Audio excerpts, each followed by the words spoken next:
I am so confused by the lack of backlash that Fortnite Season 4 has received. Don't get me wrong, I don't want the game to be riddled with controversy. However, after some of the arguments that I saw for Fortnite Rec, I'm trying to figure out why they don't transpose or apply to this current season. If you're one of the people that said that cars have no place in Fortnite because it strays too far from its core identity, from grounded gunplay, that it has no place in Fortnite, why do you believe that flight, rockets, superpowers, any of that stuff has any place in a game like Fortnite Battle Royale? This game indeed was founded on the principles of strong core gunplay elements, and to throw superpowers into the mix, to me, seems like it completely just throws that to the side. Not to mention, at first glance, a lot of these items seem incredibly unbalanced, which was a huge criticism for the items we received last season. So where's the controversy? Where's the strife? Where's the argumentation between all the different members of the community? Is this an example of selective bias, or is Fortnite Season 4 more in line with what people expect from the game? I want to dive into the particulars of this mindset, but before we do that, I need to give my thoughts on this season so far, because after playing it a little bit, I think my perspective might actually surprise a few people. I'm not gonna lie to you guys, I think I enjoyed the start of Season 3 more than I did this season. Now, that doesn't mean that this season's bad.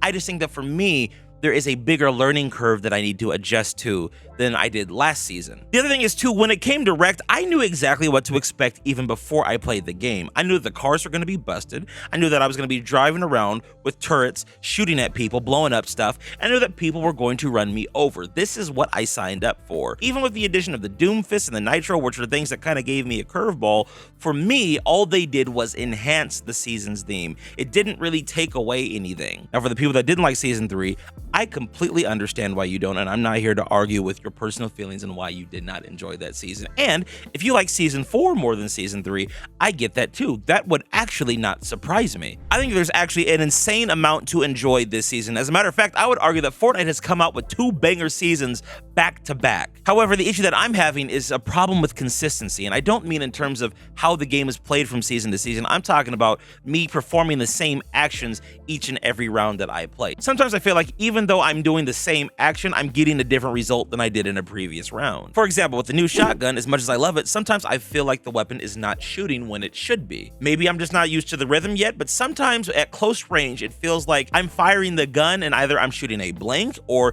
the gun is just not firing altogether and I end up dying. The superpowers are a similar situation. Sometimes I feel like there are things that I should be able to do with like Captain America's shield or War Machine's arsenal that just don't operate the same way. The bloom feels different, or maybe the way that the shield is thrown or the way that it comes back feels completely different than it did before, or the way that I'm able to block with it feels just totally off. Now, there is one important detail that I think is the main contributing factor to this, which is something I didn't realize was taken away from all of us controller on PC players, and that is simply aim assist. For those who still might not be aware, Fortnite actually removed aim assist from the game for all PC controller players. Aussie Antics made a brilliant video on this, breaking it down. You should definitely go check that out after you watch this video. Now, as much as I want to enjoy this season and play it for all it's worth, I would be lying to you if I said that the lack of aim assist does not have a tremendous impact on how I'm playing the game. Sometimes when I'm in fights, I feel like my aim is completely locked in, and in other times, it's like my cursor can't stay locked into one place. It's moving all over the screen. The more I play it, I think that really comes down to my positioning and how close I am to my opponent. It also depends on the weapon that I'm using too. I find that my aim is a lot worse with the Gatekeeper shotgun than compared to the new lever action. The same goes for the Striker pump. I feel like it's a weird in between the Gatekeeper and the new lever action. But regardless, my aim is just completely inconsistent. I don't know whose bright idea it was to remove aim assist at Epic Games. Apparently this was intentional.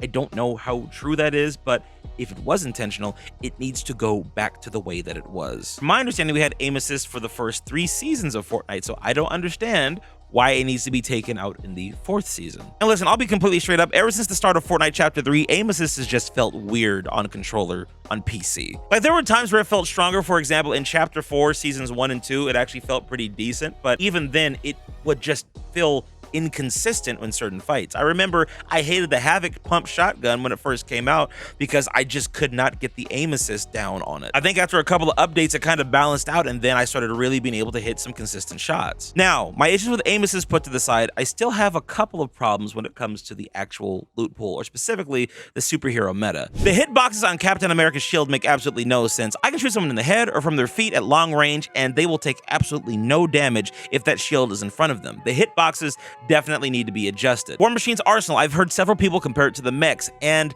the more I play with it, I'm somewhat inclined to agree. More so when you have more than one person on a team using it. It is absolutely busted. There needs to be some kind of cooldown or a smaller amount of rockets given to that item. And listen, God forbid somebody has a jetpack while also using War Machine's arsenal. Like, there's just no dodging it, especially if you're in zero builds. Now, here's something interesting I noticed with myself. I enjoy playing this season in builds more than I do zero builds. I honestly think that this meta is more conducive to a builds format than it is for zero builds. With a lot of these weapons, as they exist now, they are too difficult to combat in a zero builds meta. At least when I'm in builds, I have the advantage of being able to put up cover, and I have the added bonus of armored walls, which was such a W addition to this season. I hope that this is a sign that Epic Games is wanting to actually bring back trap slots more consistently. Like, they give us more options other than armored walls to use for those slots in game. But listen, I've been asking for armored walls to come back for a long time, so I'm just happy that we have these back inside of Fortnite. Epic, this is a good start, but please bring back more trap items. One thing I don't think people talk enough about is the difference between the two main battle royale experiences, zero builds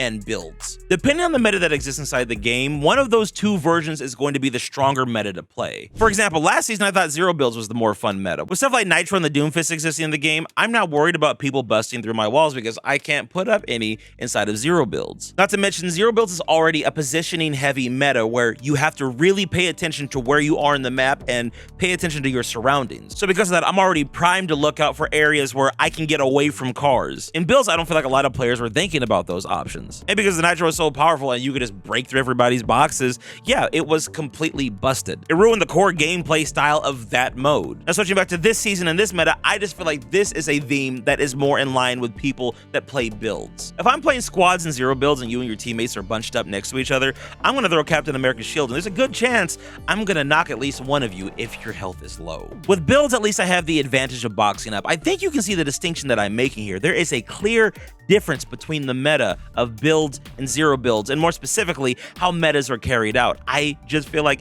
this is a way better season to play if you are a builds player. This is also why I don't get upset with Epic experimenting with the different concepts, because I'm willing to play either mode. Whichever mode is the most fun for me, I will flip-flop back and forth between the two. Now, if you're a competitive player or someone that really wants to maintain their skills with one particular mode, that's going to be a problem for you. I am someone who plays casually, so I can flip-flop between both modes each season. And honestly, as much as I love having builds and zero builds, I think that that's one of the downsides to having both modes be so prominent. There's always going to be a meta that leans heavier on one than the other. It's going to be more fun to play one mode than the other mode. And if you're not a player that likes to adapt and change between the mode that's the more fun for that meta, you are going to have a harder time playing Fortnite for this season. This is also the reason, in spite of all my criticisms for Fortnite Season 4, why I love this season so much and why I am still persistent on playing it. See, here's the big takeaway for myself that I noticed. The more that I played the game, the more I realized that there are certain weapons that I should probably be using that are better suited to my play style.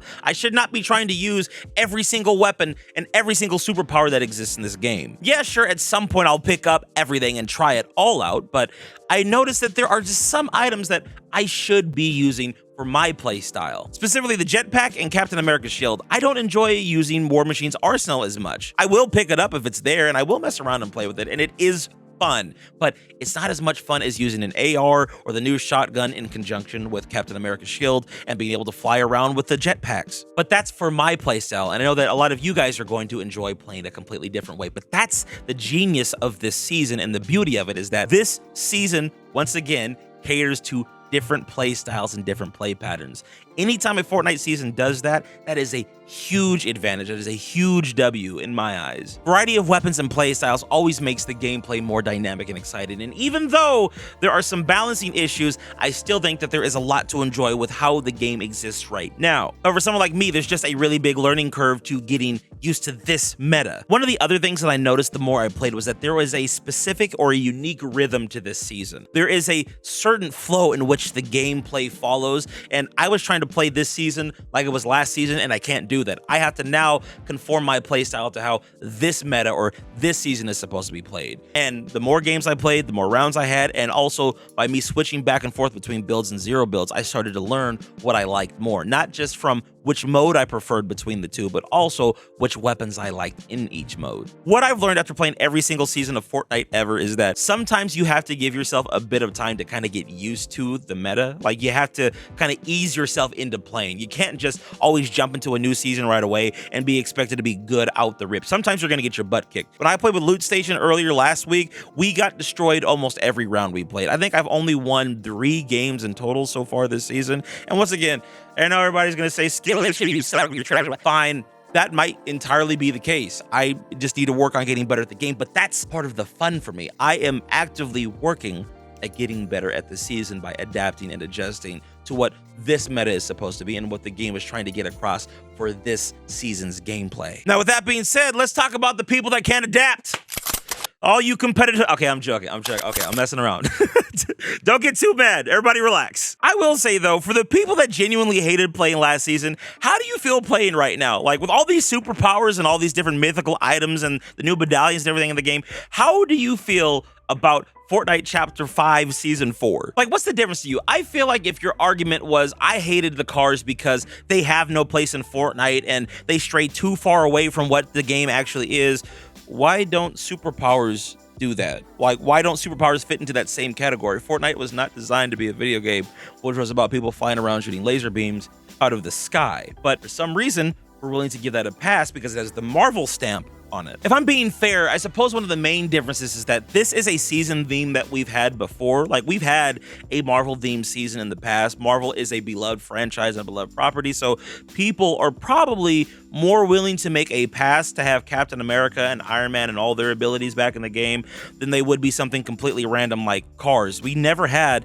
a car themed season before. And honestly, the more I think about it, your love or hate for this season is also going to depend on why you hated the cars last season. Think about it like this. If your issue with the cars wasn't so much that it was too far away from Fortnite's identity, but more so that it was an unbalanced season, like between the nitro, the fists, the cars, everything was just completely unbalanced, that I can understand a little bit more as to why you would hate that season more so than this one. Even though there are balancing issues with this season, it doesn't seem to be the same level of unbalance as Wrecked was. The key difference with superpowers is that even though a lot of them are incredibly busted, they do leave you completely vulnerable, unlike the cars. The cars were basically just one giant armored wall with wheels and a nitro boost and a giant turret on the side of it. When I'm using the superpowers, with the exception of Captain America's shield, I'm pretty much exposed at all angles. And even with Cap's shield, the cool thing that they added in the last couple of days, which I think was like a little mini hotfix, is that there's now a cooldown timer for how long you can actually hold the shield. Ultimately, it's easier to punish a bad player that's using superpowers than a bad player that's using the cars. However, to a certain degree, I'm not sure if that entire argument holds up or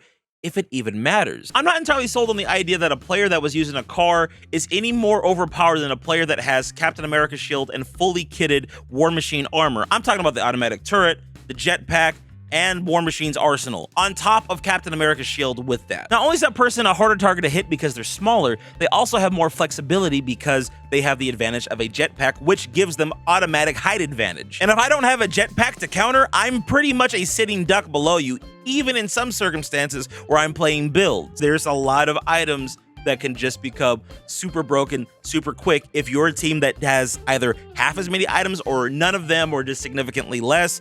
It's just a little unbalanced. It's hard to counter a team that has all that stuff and you don't. And that's the thing, even with the cars, I still felt like I had a chance even if I didn't have one. I know a lot of people are going to disagree with that statement. That's totally fine. I get it. I understand. Maybe my experience was completely different than yours last season, but I just feel like I had a better chance countering the cars than I did some of these new superpowered items. Like, at least with the cars, even if I didn't blow up the car, I could shoot out the window and shoot the guy inside the car and knock them out. Ultimately, guys, my point is this. Regardless of if you hated last season and loved this one or vice versa, you have to give yourself and Epic Games a bit of grace when you're going to evaluate a meta, especially when it's this early. We're not even a week in and we haven't experienced the entire thing yet. There are so many other superpowers and weapons that are going to get added on as the season progresses. But right now, as this game is, I am absolutely enjoying myself, even though I'm getting my butt kicked consistently.